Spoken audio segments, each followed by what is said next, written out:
আচ্ছা, আজকে গুণী মোহামেডান স্পোর্টিং ক্লাবের পরিচালনায় একটা পিটি ফুটবল ম্যাচ আমরা দেখলাম। তো এই মাঠটা যেটা আমি শুনলাম নাকি আজকেই প্রথম উদ্বোধন হয়েছে, আর এত সুন্দর একটা মাঠ, এত সুন্দর পরিবেশ, এত সুন্দর একটা টুর্নামেন্ট, এই বিষয়ে কি বলবে? এই মাঠটা পেয়ে কতটা খুশি হয়েছে তোমরা? অনেক খুশি। এই মাঠটা অনেক পুরানো মাঠ, আজকে উদ্বোধন হয়নি।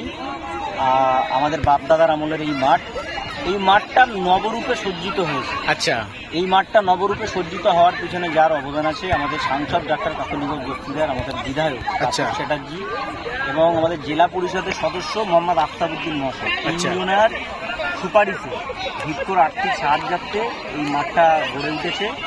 আপনি আপনার অলরেডি দেখিয়েছেন ভিডিও করে সবাইকে। এই মাঠটা প্রায় 40 লক্ষ টাকার বেশি খরচা করে মাঠটা নতুন রূপে সজ্জিত হয়েছে। চারিদিকে পাঁচিল আছে, দুই দিকে নেট আছে এবং ঘাস পর্যন্ত বসানো আছে। মানে একটা ফুটবল খেলার যে পরিবেশ, পরিকাঠামোগত পরিবেশ লাগে, ইন্টারন্যাশনাল মাঠের মতোই আপনি বলতে পারেন এই মাঠের পরিকাঠামোগত পরিবেশ তৈরি করা হয়েছে। এবং নিউ টাউন ফুটবল অ্যাসোসিয়েশন নামে একটা coaching camp, 9 brothers athletic club এবং এই মোহামেডান স্পোর্টিং ক্লাব মাঠে 150 জন ছাত্রছাত্রী নিয়ে হচ্ছে।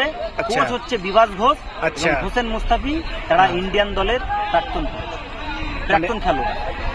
এই মাঠে আর কি প্র্যাকটিস শুরু হবে? এখনো শুরু হয়নি? অলরেডি একটা 9 ব্রাদার্স অ্যাথলেটিক ক্লাবের মাঠে হয়। আচ্ছা, এবং সামনের সপ্তাহ থেকে আমাদের এই মোহামেডান স্পোর্টিং ক্লাবেও কেউ যদি এই কোচিং ক্যাম্পে নাম নথিভুক্ত করতে চায় তারা করতে পারে, বিনা পয়সায় বিনামূল্যে এই কোচিং। কোচরা হচ্ছে আমাদের, আবারও বলছি, জাতীয় দলের প্রাক্তন গোলরক্ষক বিভাস ঘোষ এবং আমাদের জাতীয় দলের প্রাক্তন খেলোয়াড় হোসেন মুস্তাফি। আচ্ছা আচ্ছা, ধন্যবাদ দাদাকে। এই মাঠটা কিন্তু আমরা দেখছি Rajarhat New Town Ghuni Mohammedan Sporting ক্লাবের পরিচালনায় এই টুর্নামেন্টটা হচ্ছে। এই টুর্নামেন্টটা মোহামেডান স্পোর্টিং ক্লাবেরই মাঠ, একদম এই মাঠটা মোহামেডান স্পোর্টিং ক্লাবের মাঠ। আমাদের এলাকার মানুষরাই এই মাঠটা আস্তে আস্তে তৈরি করেছে। ধন্যবাদ দাদা, ধন্যবাদ। আচ্ছা, আজকে টুর্নামেন্টটা মোটামুটি প্রাইজ মানি কি আছে? ওই তুমি হ্যাঁ, আচ্ছা, টুর্নামেন্টে আজকে মানে ঠিক প্রাইজ মানি কি আছে? যারা চ্যাম্পিয়ন হবে 15,000 টাকা এবং যারা রানার্স হবে 12,000 টাকা এবং ট্রফি আছে। আরো আফতাব বলছিল আরো প্রাইজ আছে। হ্যাঁ, এবং আরো বলছিল একটা মোবাইল আছে, আর তারপর একটা স্ট্যান্ড ফ্যান আছে, আয়রন আছে, মোবাইল, প্রেসার কুকার টোকার আছে নাকি? একদম ভালো ভালো পুরস্কার প্রত্যেকের জন্য রাখা আছে। ধন্যবাদ দাদাকে, অনেক ধন্যবাদ জানি বাপ্পাদা। মূলত আজকে ঘুনি মোহামেডান স্পোর্টিং ক্লাবের পরিচালনায় একটা পিটি ফুটবল টুর্নামেন্ট দেখেছি আমরা। আর আমি যেটা শুনলাম নাকি মাঠটা আজকে নবরূপে বেশ সাজানো হয়েছে, এই বিষয়ে কি বলবেন? আপনার একটা অবদান আমি তো শুনছি এখানে সবাই বলছে। দেখুন, অবদান আমার কিছু নেই, সবটাই অবদান হচ্ছে আমাদের সাংসদ ডাক্তার কাকলিগঞ্জ দস্তিদারের, যার সুপারিশ নিয়ে আমি একটু ছোট কাজ করেছি। হিটকুতে বারবার গেছি, তার দেবাশিসেনের সঙ্গে সম্পর্কটা আমার ভালো। দেবাশিসেনের সঙ্গে তার সঙ্গে বারবার বলেছি, আর মানে একটার পর একটা ফান্ড নিয়ে এসে এই মাঠটা হয়। আর শুধু এই মাঠটা না, আমি দেখেছি রাজারহাটের মধ্যে আরো কয়েকটা মাঠে আপনার অবদান আছে। অনেকগুলো মাঠ আমরা ওই করেছি। মাঠগুলো সত্যি সত্যি দেখেই মনে হচ্ছে মাঠের যে পরিবেশ, মনে হয় যেন খেলা খুব সুন্দর। এই সুন্দর মাঠ, এইটা রক্ষণাবেক্ষণ আমাদের সকলে করতে হবে। এবং আমাদের যেহেতু একটা ফুটবল কোচিং সেন্টার আমরা শুরু করেছি 1.5 বছর হলো, এবং আমাদের এই কোচিং সেন্টারটাকেও চালানোটা হচ্ছে আমাদের লক্ষ্য। আমাদের কিন্তু এই গা গরম করা বা এই শরীর চর্চা করার জন্য ফুটবল কোচিং সেন্টার না, আমাদের লক্ষ্য একটা, যে আগামী দিনে ময়দানে একটা ফুটবল সাপ্লাই করা। তার জন্য আমরা চেষ্টা করে যাচ্ছি। সকলের সহযোগিতা আমরা আশা করছি উপরওয়ালার কাছে। আপনারা সবাই দোয়া করবেন যাতে আমরা আমাদের এই সেন্টার থেকে ভালো মাপের ফুটবলার আমরা ময়দানে উপহার দিতে পারি। দাদা, শুনছিলাম এখানে নাকি ভালো একটা কোচিং সেন্টার হয়েছে, অনেক নাকি দাদা বলছিল 150 ছেলেদের নিয়ে নাকি একটা ভালো কোচিং সেন্টার।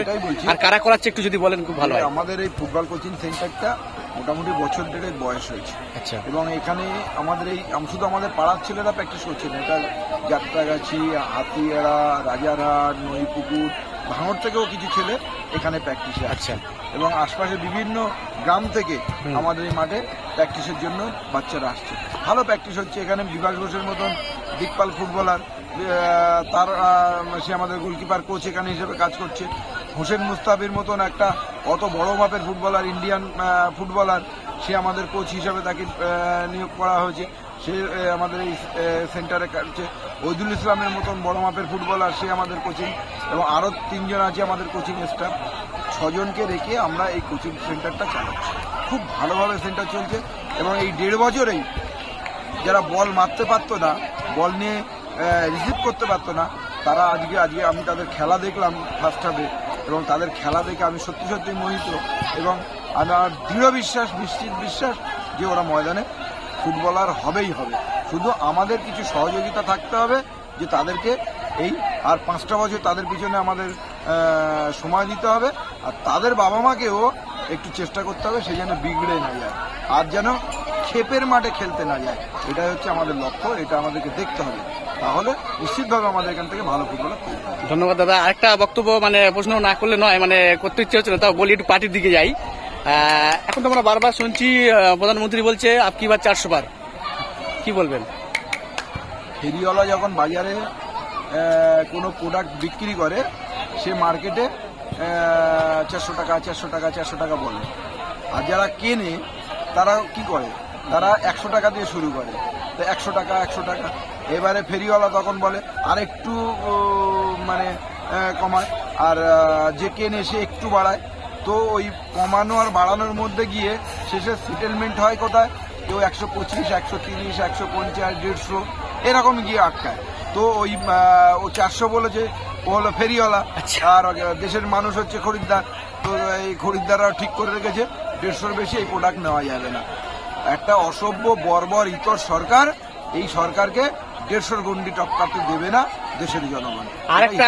আরেকটা কথা আমি দেখছিলাম, হোর্ডিং এ দেখছিলাম স্বাস্থ্যসাথী আমরা যেরকম মাননীয় মুখ্যমন্ত্রী করে রেখেছে সবাই পাচ্ছে, তো দেখলাম যে 7 লাখ টাকা, এটা কি ব্যাপার, ওটা যদি একটু বলেন। মানে বলছে মোদির গ্যারান্টি, এটা কি গ্যারান্টিটা কি 7 লাখ টাকা? মোদির, যেটা আপনি একটু ভেঙে বলেন। মোদির অনেক গ্যারান্টি আছে, মোদির গ্যারান্টি আছে বলেই তো আমাদের বারাসাতে একটা মাদক ব্যবসায়ীকে প্রার্থী করেছে। এটাই হচ্ছে মোদির গ্যারান্টি। মোদির গ্যারান্টি, মোদি যে মন্ত্রিসভা করেছে দাগি আসামিদের জন্য মন্ত্রিসভা, মোদি যে প্রার্থীগুলো করেছে ফৌজদারি মামলায় অনেক মামলার আসামি, তাদেরকে প্রার্থী করে দেবে। মোদির কোনো গ্যারান্টি দেশের মানুষ মানছে না এবারে। তার গ্যারান্টি কি? সবকিছু আমাদের নকল করে কিছু প্রোডাক্ট বাজারে ছেড়ে দিল, কিন্তু একটাও টেকেনি। আমাদের কন্যাশ্রী নাম দিল বেটি বাঁচাও বেটি পড়াও, এ কটা মেয়ে পেয়েছে? পায় না। আমাদের প্রকল্পগুলোকে ধার করে ও নাম করছে, আমাদের স্বাস্থ্যসাথীকে মডেল করে ও একটা প্রকল্প করতে চেয়েছে, কজন পায়? পেয়েছে কজন? আর আমাদের বাংলার মানুষ বলে দিতে পারে এমন কোনো পাড়া নেই যে পাড়াতে এই প্রকল্প পায় না, এমন কোনো বাড়ি নেই যে প্রকল্প পায় না। দাদা শেষ একটা প্রশ্ন, এবার বাড়ির সাথে লিড কেমন হচ্ছে? 2 লক্ষেরও বেশি ব্যবধানে আমাদের প্রার্থী সাংসদ ডাক্তার কাকুলি ঘোষ হচ্ছে, যা জিততে চলেছে। ধন্যবাদ দাদা, ধন্যবাদ দাদা।